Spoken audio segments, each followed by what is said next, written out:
ఆరవ అధ్యాయము. స్వజనుల నిరాధరణ. ఆయన అక్కడ నుండి బయలుదేరి తన పట్టణమునకు వచ్చెను. శిష్యులు ఆయనను వెంబడించిరి. విశ్రాంతి దినమున ప్రార్థనా మందిరములలో ఆయన బోధింప ఆరంభించెను.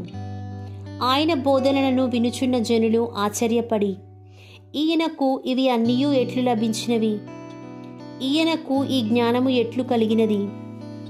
ఈయన ఇట్టి అద్భుత కార్యములను ఎట్లు చేయుచున్నాడు? ఈయన వడ్రంగి కాడా? మరియమ్మ కుమారుడు కాడా? యాకోబు, యోసేపు, యూదా, సిమోను అనువారు సోదరులు కాదా? ఈయన అక్క చెల్లెండ్రు మన మధ్య ఉన్నవారు కారా అని చెప్పుకొనుచు తృణీకరించిరి. ప్రవక్త తన పట్టణమునను బంధువుల మధ్యను తన ఇంటను తప్ప ఎచ్చటనైనా గౌరవింపబడును అని యేసు వారితో పలికెను.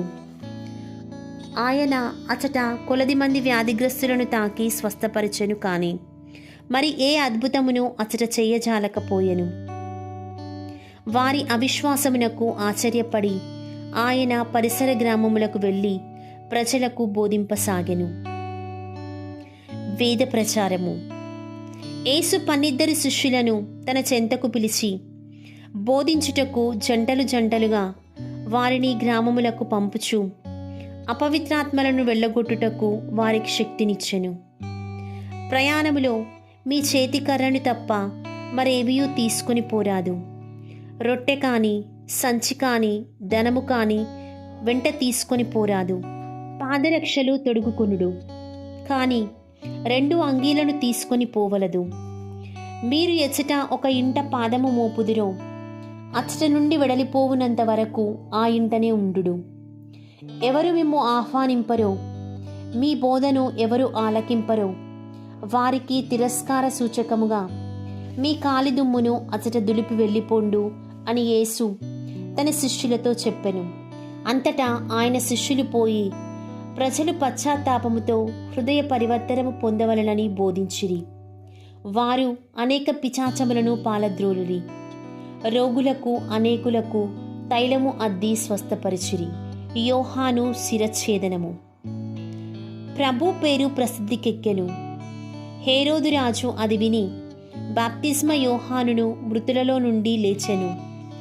ఆయన వలననే ఇతని యందు అద్భుత శక్తులు కార్యరూపము దాల్చుచున్నవి అని కొందరు, ఇతడు ఏలియా అని మరికొందరు, ఇతడు ప్రవక్తలలో ఒకడి వలె ఉన్నాడు అని ఇంక కొందరు చెప్పుకొనుచుండిరి.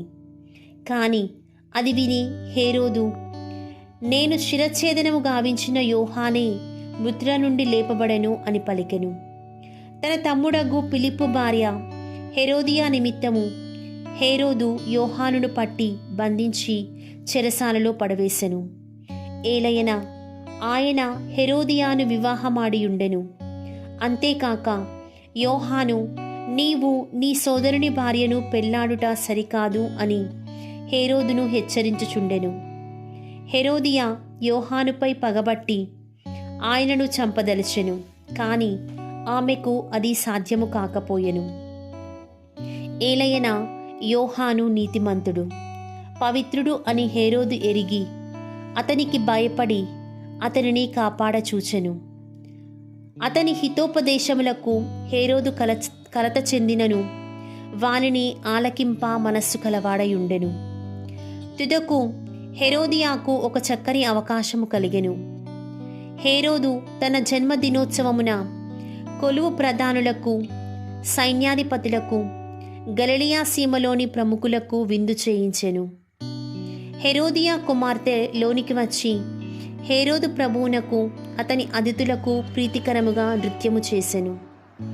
అప్పుడు ఆ ప్రభువు ఆ బాలికను చూచి, నీ ఇష్టమైన దానిని కోరుకొనుము, ఇచ్చెదను.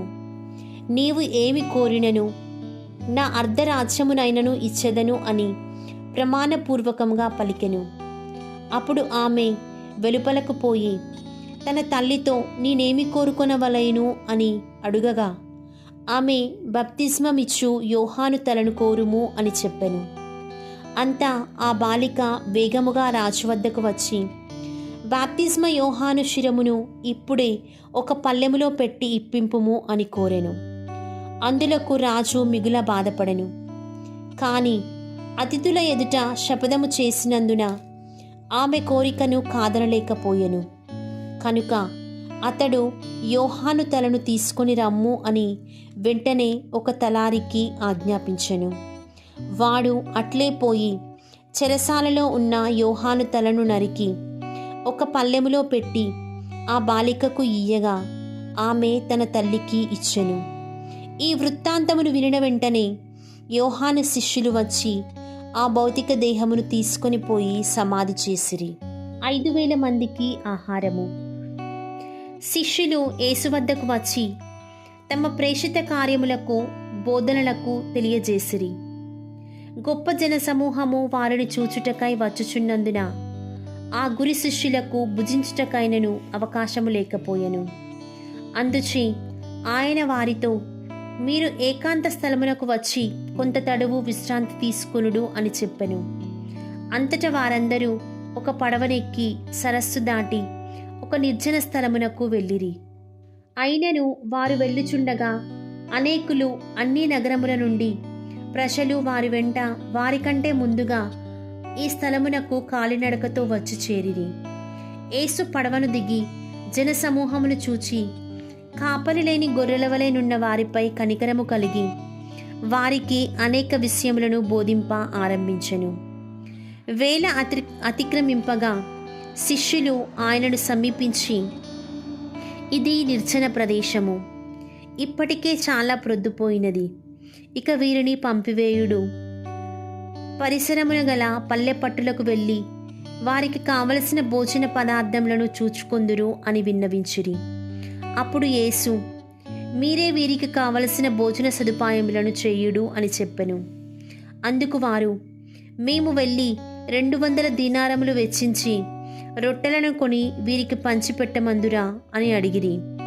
మీ యొద్ద ఎన్ని రొట్టెలున్నవో పోయి చూడుడు అని ఆయన అడుగగా వారు విచారించిన పిదప 5 రొట్టెలు 2 చేపలు ఉన్నవి అని చెప్పిరి.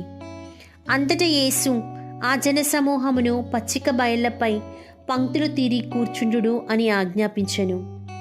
అప్పుడు ఆ జనులు నూరు నూరుగా ఏబదిగా పంక్తులు తీరి కూర్చుండిరి. ఆయన 5 రొట్టెలను 2 చేపలను అందుకొని ఆకాశము వైపు కన్నులెత్తి కృతజ్ఞతా వందనములు సలిపి ఆశీర్వదించి త్రుంచి జనులకు వడ్డింపుడు అని శిష్యులకు అందించెను. అట్లే ఆ 2 చేపలను అందరకు వడ్డన చేయించెను. అందరూ సంతృప్తిగా భుజించిన పిదప శిష్యులు మిగిలిన రొట్టె ముక్కలను చేప ముక్కలను ప్రోగు చేసి 12 గంపలకు నింపిరి. భుజించిన వారు 5,000 మంది పురుషులు. నీటిపై నడక.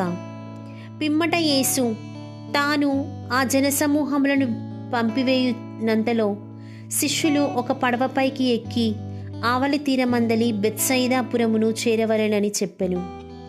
వారిని పంపిన పిదప ప్రార్థించుటకై యేసు పర్వత ప్రాంతమునకు వెళ్ళెను. సాయం సమయమున ఆ పడవ సరస్సు మధ్యకు చేరెను.